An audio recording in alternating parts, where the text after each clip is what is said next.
The next question is this one.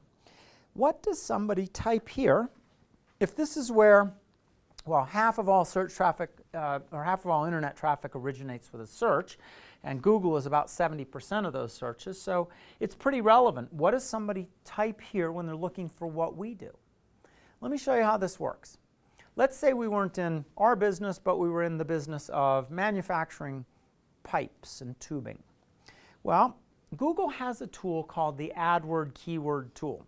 Actually, quick update. They just renamed it the Keyword Planner tool. Okay, so got to update the slide. Keyword Planner tool. Now, what the Keyword Planner tool, it still works the same as what I'm going to show you. It allows you to find the frequency with which words or phrases are searched. So how often does somebody search high alloy tubing? That's what we make. How often do they search for it? Well, the answer, Google will tell you, is exactly never. Never. So the first warning is sometimes what we call something may not be what they call something. I have a friend I did some work with. He runs a bunch of physical therapy, PT shops. So when we were first starting this discussion, what do you think, Steve, they search for when they're looking for what you do? Oh, they need rehab. Well, guess what? When humans go to Google and they type rehab, they're not thinking sports injuries, right? Drugs, alcohol. So we got to figure out the language of our customers. And Google, when you start with one word, will then give you 800 other words in decreasing order of relevancy to your seed term. And if you look down that list, nickel alloy tubing, yeah, we make that. Well, that is searched for 73 times per month. Now you might say, hey, 73, there's a bunch of things like aluminum sheet they search for far more often. Well, if you sell nickel alloy tubing and your average sale is $100,000, that's 73 chances every month to attract somebody's interest on a $100,000 average sale. That might be a killer term because it's very specific to what you do, and at least it's not zero. Try it again. How often do people search for hot rolled steel tube? Because that's how we make the tube. Well, the answer is 110 times per month. But when you start looking down this list, you see your customers use different words, like 4130 steel tubing is 10 times more, and so on. So this is your glimpse, the Keyword Planner tool from Google, into the search behavior of the world out there. Let's figure out the search behavior of our target customers. Now, what do you do with it? Here's a quick answer. Remember, Google changes 500 times per year. Here's your simple rules. 3 things. Number 1, use your keywords in the titles of pages, the titles of blog posts. What does a person do if they pick up the local newspaper? Yeah, look at the headline first. Number 2, you use your keywords in the first 100 words. What do you do if the headline is of interest? You look at the next paragraph.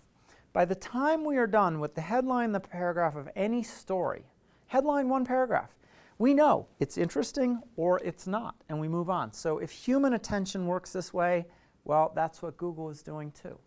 Number 3, use your keywords in the web page addresses, the URLs. That's the other thing Google really cares about. Now, there are thousands of things they care about, but those are 3 dominant ones. By the way, a couple others, just so you know, they care about how timely your content is. We already looked at that. And they care about how unique it is. If you copy it from some other website, they know that, and they don't give you any benefit of being the downstream copy. So there are some thoughts.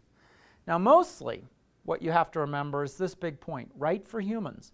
Because in the end, the whole point of Google is for a human to see the content you've created and be compelled by it. And by the way, that right for humans keeps you out of trouble as well.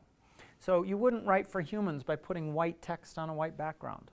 That'll get you banned from Google for 18 months. So, simple rules. Let me show you an example of a search results page. Notice a few different things. I'm looking for dental plans. I run a small company. Or I'm a mom at home looking for dental plans at my family.